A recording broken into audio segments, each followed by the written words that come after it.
নমস্কার সম্মানিত দর্শকবৃন্দ, আপনাদের জন্য এই ভিডিওটা খুবই গুরুত্বপূর্ণ।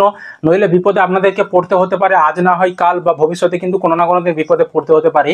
তো প্রধানমন্ত্রী কিষাণ সম্মান নিধি প্রকল্প আপনারা জানেন, যেই প্রকল্পের টাকা এই 2রা আগস্ট প্রধানমন্ত্রী নরেন্দ্র মোদী বোতাম টিপে বারাণসী উত্তরপ্রদেশ থেকে রিলিজ করেছেন। তো সেই টাকা ইতিমধ্যে হয়তো আপনি পেয়েও গিয়েছেন। তো অনেকে এখনও টাকা পাননি, সেটাও একটা ব্যাপার রয়েছে। তো আপনি যদি পিএম কিষাণের টাকা পেয়ে থাকেন বা পরবর্তী সময়ে পাবেন বলে ভাবছেন, তাহলে অবশ্যই কিন্তু ভিডিওটা শেষ পর্যন্ত আপনারা দেখে যাবেন। কারণ পিএম কিষাণ প্রকল্পে একটি নতুন আপডেট, যেটা আগে থেকেই ছিল বা আগের নিয়মটা ছিল, কিন্তু বর্তমানে সেটা আরো গুরুত্ব সহকারে দেখা হচ্ছে এবং সেটা আপনাদেরকে জানানোও হচ্ছে, সাবধান করাও হচ্ছে। পিএম কিষাণ প্রকল্পে কি আপডেট বর্তমানে পিএম কিষাণ প্রকল্পে এসেছে, কি আপনাদেরকে করতে হবে, কি করা চলবে না, এবং যদি আপনারা ভুল করেন তার খেসারত কিন্তু আপনাদেরকে টাকা ফেরত দিয়ে করতে হবে। একদম ঠিকই শুনেছেন, টাকা ফেরত আপনাদেরকে দিতে হতে পারে। তো সমস্ত কিছু আজকের এই ভিডিওতে আমরা আলোচনা করব।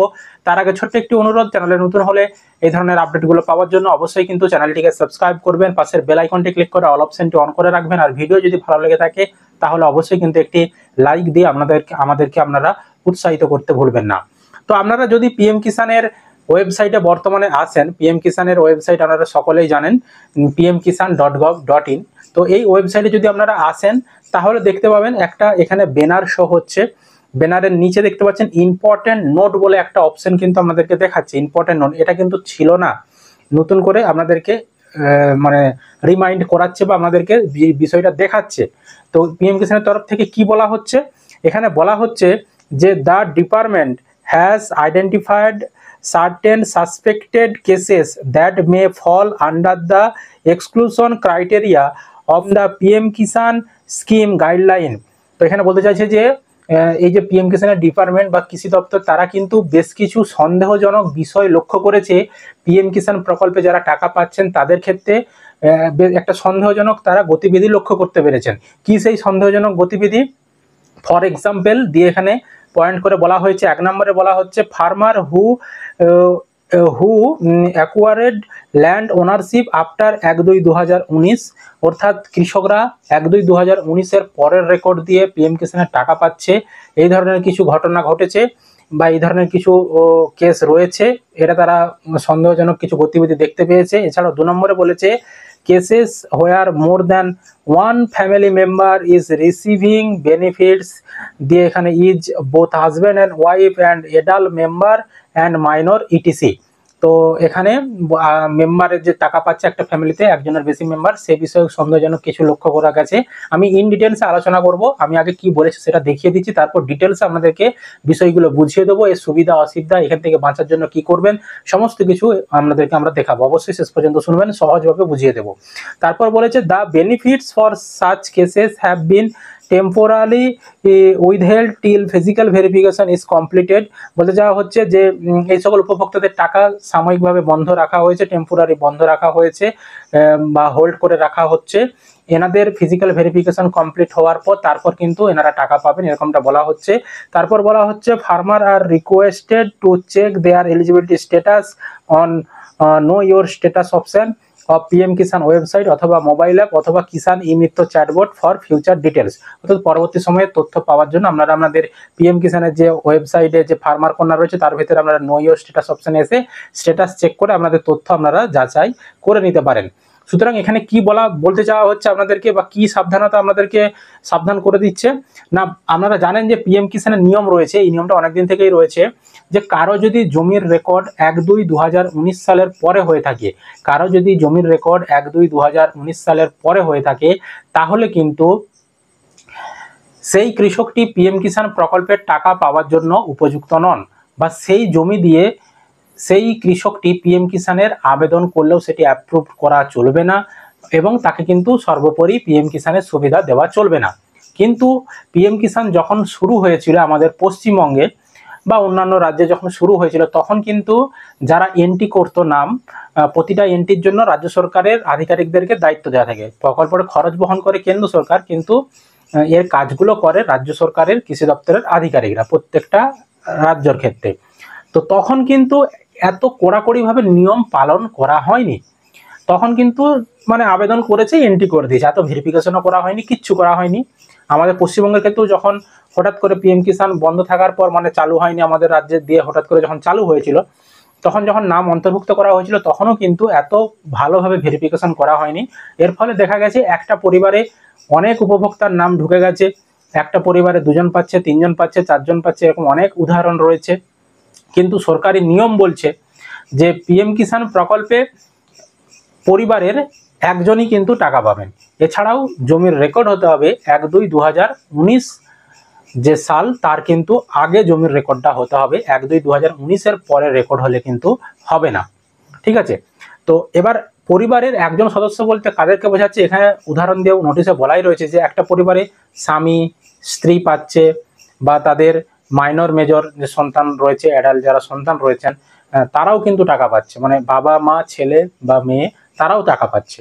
নিয়মে কিন্তু এটা বলছে না, নিয়মে বলছে ওই পরিবারটির মধ্যে বাবা মা সন্তান যারাই রয়েছেন, তো ওই পরিবারটির মধ্যে যে কোনো একজন টাকা পাবেন। ঠিক আছে, যে কোনো একজন, 18 বছর হয়ে গেছে এরকম যে কোনো একজন টাকা পাবেন। কিন্তু দেখা যাচ্ছে যে অনেকেই টাকা পাচ্ছে, এরকম কেস প্রচুর রয়েছে। তো সেইগুলোই কিন্তু ভেরিফিকেশন করার কাজ চলছে, এবং পিএম কিষাণ কড়াকড়ি পদক্ষেপ গ্রহণ করতে চলেছে যে পিএম কিষাণ দপ্তর, যে এরকম ভাবে কেউ অবৈধভাবে টাকা নিয়ে নিলে কিন্তু চলবে না, বা যেই টাকাগুলো নিয়ে নেওয়া হয়েছে সেগুলোও কিন্তু রিকভার করতে হবে। আরেকটা পিএম কিষাণের নিয়ম রয়েছে, আপনারা জানেন কি না জানি না, বা যে কোনো সরকারি প্রকল্পেরই এরকম নিয়ম রয়েছে, সেটা রাজ্য সরকারি হোক কেন্দ্র সরকারি হোক।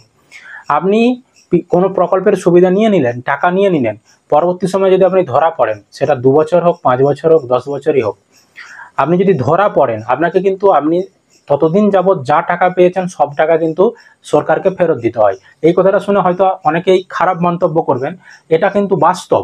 আপনি বিভিন্ন খবরের চ্যানেলে শুনে থাকবেন যে আবাস যোজনার টাকা মানে তার ঘরে বাড়ি রয়েছে বা ইয়ের অনেক কিছু মানে রয়েছে যেগুলো ক্রাইটেরিয়ার মধ্যে থাকে, তা থাকা সত্ত্বেও তিনি আবাস যোজনার টাকা পেয়ে গেছে। তো দেখবেন বিভিন্ন খবরের চ্যানেলে সংবাদ প্রকাশিত হয়, দিয়ে কি হয়, তাদেরকে কিন্তু টাকা ফেরত দিতে হয়। তো তো সেই কারণে যদি আমি টাকা না ফেরত দিন, আমার বাড়িতে আবার নোটিশ পাঠানো হবে, আবার আইনি ব্যবস্থাও নেওয়া হবে। তো সাধারণ কৃষক সমাজ তারা তো এত, যখনই আইনি নোটিশ টোটিশ আসবে বা এরকম যখনই ভয় দেখাবে তখনই কিন্তু ব্যাস হয়ে গেল, তারা কিন্তু একদম মানে কি করবে তারা খুঁজে পড়ে পাবে না।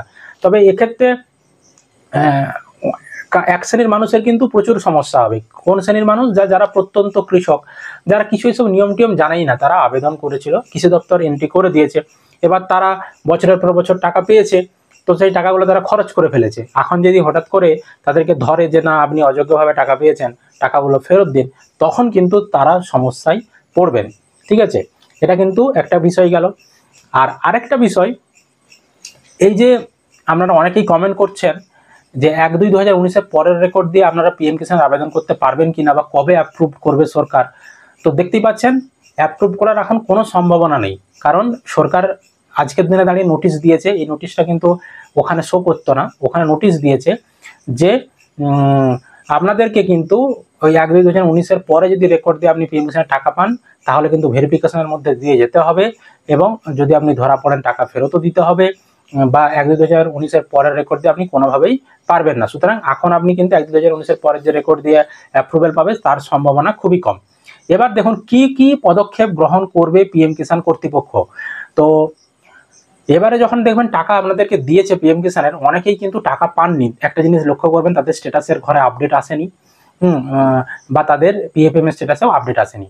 হয়তো এই যে ফিজিক্যাল ভেরিফিকেশনগুলো হবে, এই কারণে হয়তো তাদের টাকাগুলো আটকে রাখা হয়েছে। ঠিক আছে, ওই কারণেও হয়তো হতে পারে। এবার ফিজিক্যাল ভেরিফিকেশন নোটিশ প্রতিটা ডিডিএ থেকে, মানে জেলা থেকে কিন্তু প্রতিটা তাদের আন্ডারে যে কৃষি অফিস রয়েছে তাদেরকে কিন্তু পাঠানো হচ্ছে। আমি তাদের ইমেলের মাধ্যমে পাঠানো হচ্ছে নোটিশগুলো, সেগুলো সাধারণ পাবলিকদের জন্য নয়, অফিসিয়াল নোটিশ। তো আমি সামান্য একটু আপনাদেরকে একটা স্ক্রিনশট আমি এখানে দেখিয়ে দিচ্ছি। এরকম নোটিশ কিন্তু পাঠানো হচ্ছে। তো সেখানে কিন্তু যারা যারা বিভিন্ন অর্থবর্ষ উল্লেখ করে বলা হয়েছে, এই অর্থবর্ষ থেকে এই অর্থবর্ষে যারা আবেদন করেছিল, যাদের নাম এন্ট্রি হয়েছে, তো তাদের নামের লিস্টও পাঠিয়ে দেওয়া হচ্ছে প্রতিটা এডি অফিসকে। এই নামগুলো ধরে ধরে আপনারা ফিজিক্যাল ভেরিফিকেশন করুন কৃষকদের। ফিজিক্যাল ভেরিফিকেশন জিনিসটা কি? ফিজিক্যাল ভেরিফিকেশন হলো আপনাকে ফোন করে ডাকবে বা জারক মারফত আপনাকে খবর পাঠাবে, আপনাকে সমস্ত কাগজপত্র একদম অরিজিনাল সমস্ত কাগজপত্র নিয়ে কৃষি অফিসে যেতে হবে। যে টাকা পাচ্ছে তাকে নিজেকে যেতে হবে, তার কাগজ কেউ সঙ্গে নিয়ে গেল তাহলে হবে না। যারা যে টাকা পাচ্ছে, যে কৃষক, তাকে নিজেকে যেতে হবে, তার সমস্ত কাগজপত্র নিয়ে যেতে হবে। তার ভোটার কার্ড থেকে শুরু করে, আধার কার্ড থেকে শুরু করে, ব্যাংকের পাসবই থেকে শুরু করে, স্বামী যদি টাকা পায় তার স্ত্রীর আধার কার্ড নিয়ে যেতে হবে, রেশন কার্ড নিয়ে যেতে হবে, এগুলো সমস্ত কিছু নিয়ে যেতে হবে। আর এই যে স্ত্রী টাকা পেলে স্বামীর বা স্বামী টাকা পেলে স্ত্রীর কেন আধার কার্ড নিয়ে যেতে বলছে, তার কারণ হচ্ছে তারা দেখবে যে আপনার পরিবারে স্বামী স্ত্রীর মধ্যে দুজনেই টাকা পাচ্ছে কিনা সেটা তারা চেক করবে। এছাড়াও রেশন কার্ডটা নিয়ে যেতে বলা হচ্ছে, রেশনে তো আমাদের আধার লিঙ্ক রয়েছে পরিবারের সদস্যদের সকলেরই, তো রেশন কার্ডের নাম্বার দিয়েও তারা বোঝার চেষ্টা করবে বা খোঁজার চেষ্টা করবে আপনার পরিবারে একজনের বেশি উপভোক্তা টাকা পাচ্ছে কিনা। ঠিক আছে, একজনের বেশি উপভোক্তা যদি টাকা পায় তারা যদি ধরে ফেলে তাহলে কিন্তু আপনার নাম কেটে দেবে, যে কোনো একজনের নাম রাখবে, বাকি জনের নাম কেটে দেবে এবং আপনাদেরকে কিন্তু টাকা ফেরত দিতেও তারা ফোর্স করবে।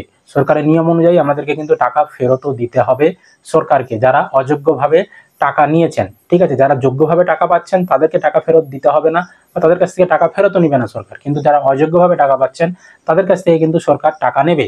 এভাবেই কিন্তু ফিজিক্যাল ভেরিফিকেশন হবে। প্রতিটা এডিএ অফিসেই ধীরে ধীরে কিন্তু এরকম নাম আসছে, নোটিশ চলে এসেছে ইতিমধ্যেই। এবার এডিএ অফিস তারা কিন্তু নাম ধরে ধরে ফিজিক্যাল ভেরিফিকেশন করছে বা লিস্ট ধরে ধরে ফিজিক্যাল ভেরিফিকেশন করছে। এখন হয়তো অনেক জায়গায় শুরু হয়নি, এই সবে নোটিশ দিয়েছে, খুব শীঘ্রই কিন্তু শুরুও হয়ে যাবে। তো আপনাকে যদি এরকম ফিজিক্যাল ভেরিফিকেশনের জন্য ডাকে অবশ্যই কিন্তু আপনারা কৃষি দপ্তরের সঙ্গে কোঅপারেট করবেন। আর ফিজিক্যাল ভেরিফিকেশন আপনাদের করার জন্য যদি ডাকে বা যদি আপনাদের নাম এসেও থাকে, আপনি যদি না করান ফিজিক্যাল ভেরিফিকেশন তাহলেও কিন্তু আপনার টাকাটা তারা হোল্ড করে রেখে দেবে, মানে আটকে রেখে দেবে। আপনি যতদিন না পর্যন্ত ফিজিক্যাল ভেরিফিকেশন করাবেন ততদিন পর্যন্ত আপনি কিন্তু পিএম কিষাণের টাকা থেকে বঞ্চিত হবেন। ঠিক আছে, তো এটা কিন্তু খুবই একটা কড়াকড়ি সিদ্ধান্ত নিতে চলেছে কৃষি দপ্তর, যাতে অযোগ্যরা টাকা না পায় পিএম কিষাণের, সেই বিষয়ে তারা কিন্তু এই পদক্ষেপ গ্রহণ করেছে। তো আপনারা এরকম কোনো ঘটনা জানেন কিনা যে এরকম একটা পরিবারে অনেকেই টাকা পাচ্ছে কিনা, বা এরকম 1-2-2019-এর পরের রেকর্ড দিয়ে টাকা পাচ্ছে, তাহলে অবশ্যই সেই ঘটনার আপনারা জানাতে পারেন কমেন্ট করে। আর যদি ভিডিও ভালো লেগে থাকে অবশ্যই কিন্তু একটি লাইক করবেন। সরকারের এই সিদ্ধান্ত আপনারা কিভাবে দেখছেন, কি চোখে দেখছেন, ভালো দিক খারাপ দিক অবশ্যই সেটা কমেন্ট করে জানাবেন। আর ভিডিও ভালো লাগলে অবশ্যই কিন্তু একটি লাইক করবেন, বন্ধুদেরকে ভিডিওটা শেয়ার করে তাদেরকেও কিন্তু খবরটি জানতে সাহায্য করবেন।